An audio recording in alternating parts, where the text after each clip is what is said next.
अस्सलाम वालेकुम students. Last lecture में हमने देखा कि कैपिटल और रेवेन्यू एक्सपेंडिचर में क्या फ़र्क है और कैसे हमें देखना है कि एक आइटम कैपिटल है या एक आइटम रेवेन्यू है। आज हम इसको बाकायदा इसकी एक्सरसाइज सॉल्व करेंगे। आपकी बुक का पेज नंबर 464 है जहाँ से ये क्वेश्चन शुरू हो रहे हैं।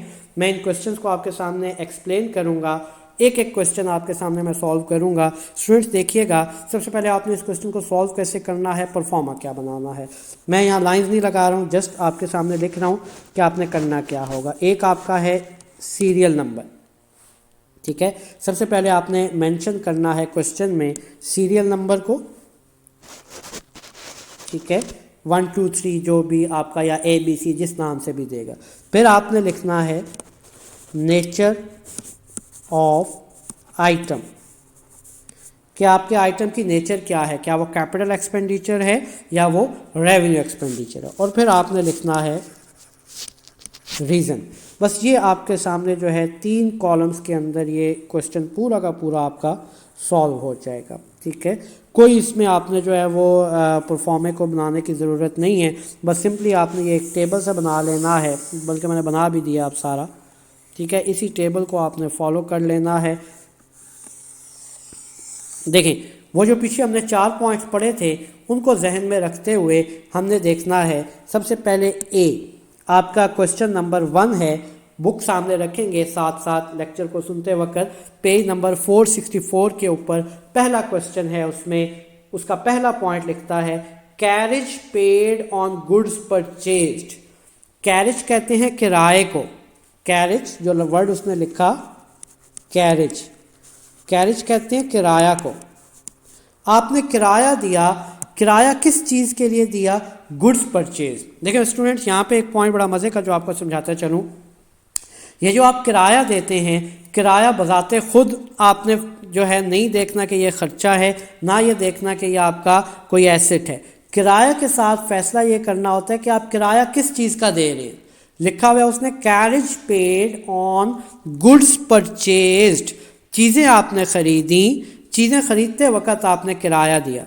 तो स्टूडेंट्स मुझे बताएं कि बिज़नेस में आप जो चीज़ें ख़रीदते हैं, क्या कई सालों के लिए एक ही मरतबा ख़रीदते हैं? क्या एक दुकानदार जिसने कपड़ों की दुकान फ़र्ज़ करें डाली हुई है, ठीक है, तो क्या वो कई सालों के लिए कपड़ा ख़रीद के ले आते हैं? क्या कई सालों तक फैशन चल सकता है? नो, हर महीने हर सीज़न की कपड़ों की खरीदो फरोख्त अलग होती है। इसी तरह अगर एक शू मेकर है, शू सेलर है, जूते सेल करता है, तो क्या वो माल कई कई सालों के लिए उठाते हैं? कभी भी नहीं। हर सीज़न की वैरायटी डिफरेंट होती है। हर सीज़न के लिहाज से बार बार साल के अंदर माल आपको क्या करना पड़ता है? ख़रीदना पड़ता है।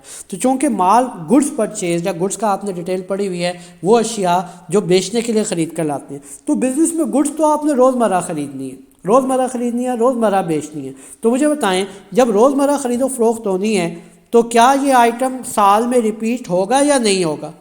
यकीनी तौर पर साल में कई मरतबा रिपीट होगा। और अभी हमने लास्ट लेक्चर में क्या देखा कि आपने पहचान करनी है कैपिटल और रेवेन्यू एक्सपेंडिचर की। तो उसकी पहचान कैसे होगी कि जो आइटम बार बार रिपीट नहीं होता वो कैपिटल एक्सपेंडिचर होता है, और जो आइटम बार बार रिपीट होता है वो रेवेन्यू एक्सपेंडिचर होता है। तो ये जो किराया चीज़ें ख़रीदने पर आपने दिया, ये यकीनी तौर पर हर बार जब भी चीज़ें ख़रीदेंगे ये किराया देना पड़ेगा। तो चूँकि ये रिपीट हो रहा है तो ये आपका क्या कहलाएगा? Revenue expenditure. तो आपने नेचर में बताना है कि आपका जो आइटम है वो कैपिटल है या वो रेवेन्यू है। तो पहला आइटम रेवेन्यू एक्सपेंडिचर है। अब उसकी रीज़न भी लिखनी है कि भाई क्यों कैपिटल है या क्यों रेवेन्यू है। तो क्या लिखेंगे? चलें इसको प्रॉपर अगर मैं लाइन बाय लाइन लिखूं जैसे आपने लिखना है वो लिखता हूं। Carriage paid on goods purchased is recurring in nature। ये recurring in nature है, बार बार ये रिपीट होता रहेगा। so it is revenue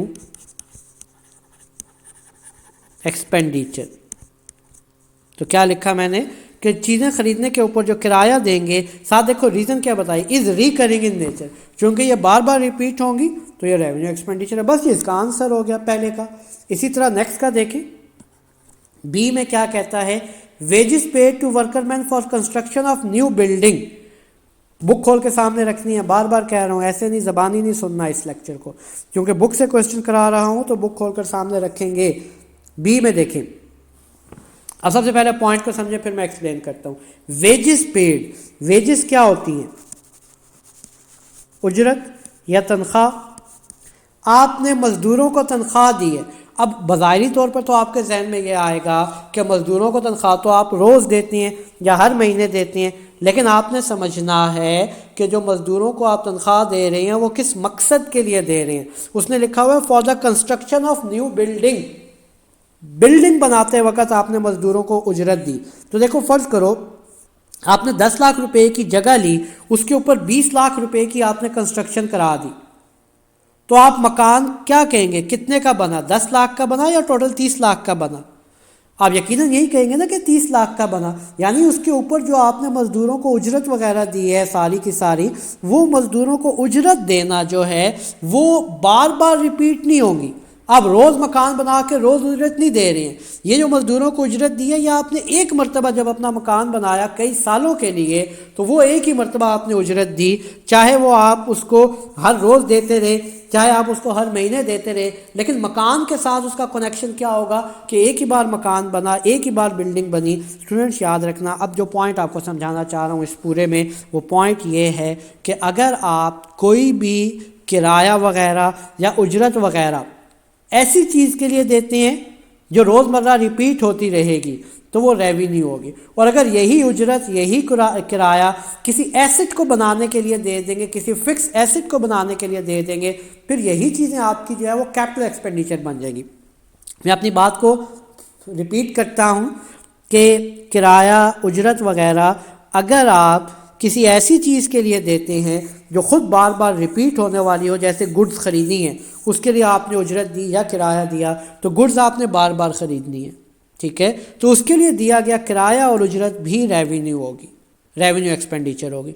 और अगर किराया या उजरत ऐसी चीज़ के लिए दे रहे हो जो बार बार रिपीट नहीं होनी, जैसे बिल्डिंग बनाते वक्त आपने माल मंगाया, माल मंगाने का किराया दिया, मज़दूरों को उजरत दी, अब आपने बिल्डिंग आगे कई सालों तक दोबारा नहीं बनानी या शायद पूरी ज़िंदगी दोबारा नहीं बनानी, तो ये जो उजरत होगी जो आप किसी ऐसे एसेट को, फिक्स एसेट को बनाने के लिए दे रहे हो, तो फिक्स एसेट को बनाने के लिए जो भी खर्चा करोगे वो हमेशा कैपिटल एक्सपेंडिचर होगा। सिंपल अल्फाज में कोई भी फिक्स एसेट खरीदो या फिक्स एसेट बनवाओ, तो फिक्स एसेट खरीदते वक्त या फिक्स एसेट बनवाते वक्त जितना खर्चा होगा उस फिक्स एसेट के ऊपर वो सारा का सारा कैपिटल एक्सपेंडिचर होगा। तो ये जो उजरत आपने बिल्डिंग बनवाने के लिए दी, क्योंकि बिल्डिंग आपकी लंबे अरसे चलती है, तो बिल्डिंग बनाने की जो उजरत दी है वो भी कैपिटल एक्सपेंडिचर होगी, वो रेवेन्यू एक्सपेंडिचर नहीं होगी। देखिए इसकी नरेशन क्या लिखेंगे, wages paid for construction of building will provide benefit for more than 1 year, so it is capital expenditure. देखो रीजंस कोई भी लिख सकते हो। इस चैप्टर की सबसे आसान बात यह है कि आप चारों जो पीछे आपको पिछले लेक्चर में 4 रीजंस पढ़ाई हैं कि क्या कैपिटल और क्या रेवेन्यू, उन रीजन में से बच्चों कोई भी लिख दो, काबिल कबूल है। अब मैंने क्या लिखा कि आपने बिल्डिंग बनवाई तो बिल्डिंग आपको 1 साल से ज़्यादा के लिए फ़ायदा देगी, तो बिल्डिंग बनाते वक्त जो आप उजरत दे रहे हैं, जो वेजेस दे रहे हैं, उसका फ़ायदा भी 1 साल से ज़्यादा के लिए। ज़ाहिर है वो उजरत आपको कई सालों तक फ़ायदा देगी, जब तक बिल्डिंग चलेगी उस बिल्डिंग पर बनाने के लिए जो आपने उजरत दी थी वो फ़ायदा देती रहेगी। तो स्टूडेंट्स मैंने रीज़न क्या लिख दी कि wages paid for construction of building will provide benefit for more than 1 year. जो बिल्डिंग बनाते वक्त उजरत दी उसका फ़ायदा 1 से ज़्यादा साल के लिए है, so it is capital expenditure. अब पॉइंट सी देखिएगा, पॉइंट सी में कहता है replacement cost of worn out parts of plant.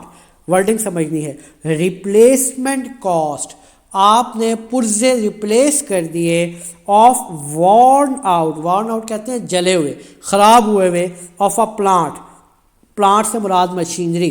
Bike है, बाइक की ब्रेक ख़राब हो गई, आपने ब्रेक नहीं डलवा ली, ठीक है, उसमें आपने क्या किया कि लेट्स सपोज टायर जो है वो ख़राब हो गया, टायर नया डलवा लिया, ठीक हो गया।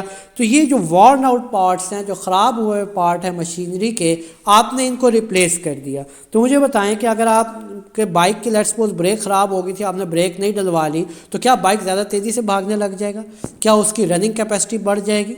नो। आपके कॉलेज की बिल्डिंग है, लेट्स सपोज बिल्डिंग की कहीं से दीवार ख़राब थी, हमने दीवार को ठीक करा लिया, क्या दीवार ठीक होने से नए स्टूडेंट आ जाएंगे, कॉलेज का प्रॉफिट बढ़ जाएगा? नो। ये जो आप रोज़मर्रा की मेंटेनेंस कराते हैं, जिसको बाइक की ज़बान में या गाड़ी की ज़बान में आप कहते हैं ट्यूनिंग कराना, ठीक है, ये जो काम आप करते हैं ये सिर्फ इसलिए करते हैं ताकि आपकी वो चीज़ ठीक चलती रहे, उसकी कैपेसिटी बरकरार रहे ठीक चलने की, ठीक है।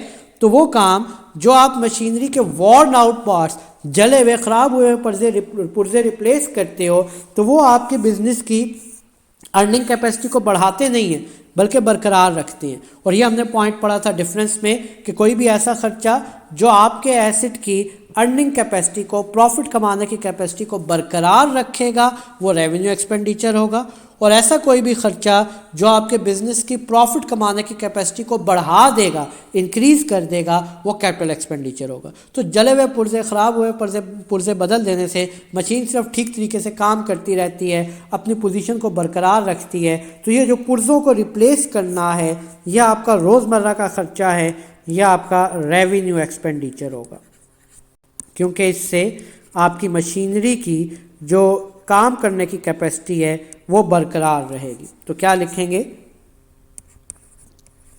Replacement of worn out parts of machinery will maintain earning capacity, so it is revenue expenditure.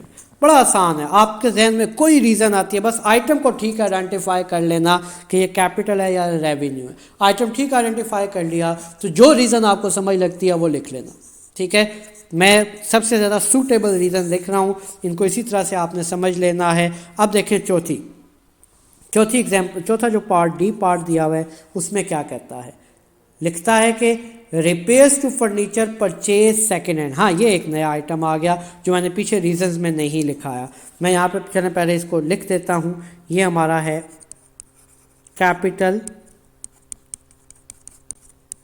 Expenditure. अब समझना कि ये है क्या। फर्नीचर आपने एक सेकेंड हैंड ख़रीदा और उसकी रिपेयर कराई। एक होती है बिजनेस की नॉर्मल रिपेयर और एक होती है किसी नए आइटम को ख़रीदते ही रिपेयर करा लेना।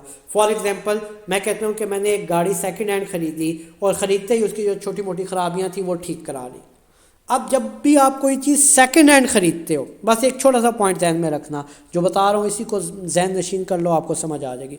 जब भी आप कोई फिक्स एसेट, कोई मशीनरी, कोई फर्नीचर, कोई गाड़ी, कोई भी बिल्डिंग सेकंड हैंड ख़रीदते हो, सेकंड हैंड ख़रीदने के बाद जो उसकी पहली रिपेयर होती है वो उस चीज़ को अपनी ठीक हालत में लाने के लिए की जाती है, और जो सेकंड हैंड के साथ पहली रिपेयर होगी वो हमेशा कैपिटल होगी। शॉर्टकट तरीका रट्टा लगा लो, जहन में रख लो कि सेकंड हैंड एसेट ख़रीदने के साथ जो पहली रिपेयर होती है, पहली रिपेयर वो कैपिटल एक्सपेंडिचर होती है, क्योंकि वो उसको वर्किंग हालत में लाने के लिए, काम की हालत में लाने के लिए लगाई जाती है। तो यहाँ जो उसने लिखा वो क्या लिखा, अगर आप पढ़ें अपने क्वेश्चन में, उसने लिखा हुआ है repair to furniture purchased second hand, second hand furniture की रिपेयर कराई। तो स्टूडेंट्स मैंने क्या बताया, सेकंड हैंड के साथ जो पहली रिपेयर होती है वो कैपिटल एक्सपेंडिचर होती है। तो क्या लिखेंगे, repair of second hand furniture for the first time, जो पहली रिपेयर है, विल बेनिफिट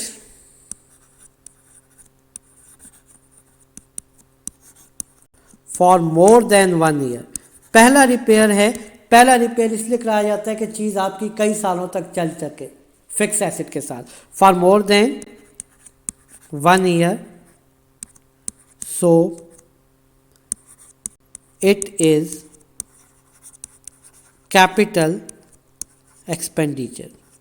तो स्टूडेंट्स क्या जहन में रखना है, दोबारा सुन लें, क्या जहन में रखना है, नया एसिड खरीदने के साथ जो पहली रिपेयर होगी वो कैपिटल एक्सपेंडिचर होगी। आखिरी बात, e addition and alteration made in the building. ये तो बहुत आसान सा पॉइंट है।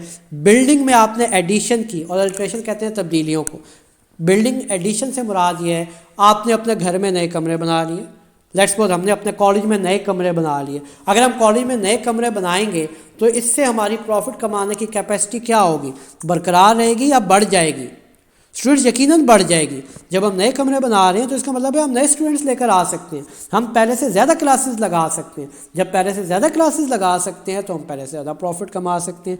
तो अपनी बिल्डिंग में जब भी आप एडिशन करते हैं, नए कमरे बनाते हैं, नया पोर्शन बनाते हैं, उससे हमेशा आपकी बिज़नेस की अर्निंग कैपेसिटी, प्रॉफिट कमाने की कैपेसिटी बढ़ जाती है। तो कोई भी ऐसा खर्चा जिससे प्रॉफिट कमाने की कैपेसिटी बढ़ जाएगी, ऐसा खर्चा कहलाएगा कैपिटल एक्सपेंडिचर। तो यहाँ पर मैं लिख रहा हूँ इसकी नेचर, कैपिटल एक्सपेंडिचर। क्या लिखेंगे इसकी रीज़न में कि addition to building will increase its earning capacity, so it is capital expenditure. जो आपने नई बिल्डिंग बनाई, एडिशन की है बिल्डिंग में, उससे आपके बिजनेस की अर्निंग कैपेसिटी बढ़ जाएगी, और अर्निंग कैपेसिटी का बढ़ जाना कैपिटल एक्सपेंडिचर कहलाता है। ये पहला क्वेश्चन खत्म। और देखिए इसमें क्या मुश्किल है, कुछ भी नहीं, आइटम पढ़ना है, जो आपको समझ लगती है उसके साथ सूटेबल मुनासिब सी रीज़न दे देनी है, बस, और कुछ भी नहीं है। इंतहाई आसान चैप्टर है। और इस चैप्टर की मज़े की बात यह है कि लेट्स सपोज अगर आपके ये 5 पॉइंट दिए हुए हैं, 5 में से आपके 3 ठीक हैं, 2 गलत हैं, तो ये नहीं होगा कि पूरा क्वेश्चन क्रॉस हो जाए जनरल की तरह। इसमें जितने ठीक होंगे उतने नंबर मिल जाएंगे। ठीक है स्टूडेंट्स, अभी मैंने आपके सामने पहला क्वेश्चन किया। अगले लेक्चर में इंशाल्लाह इकट्ठे 2 से 3 क्वेश्चन मैं आपके सामने प्रेजेंट करूंगा। यहाँ तक अगर आपका कोई क्वेश्चन हुआ तो इंशाल्लाह डिस्कशन बॉक्स में हम इसको समझ लेंगे। टिल देन अल्लाह हाफिज़।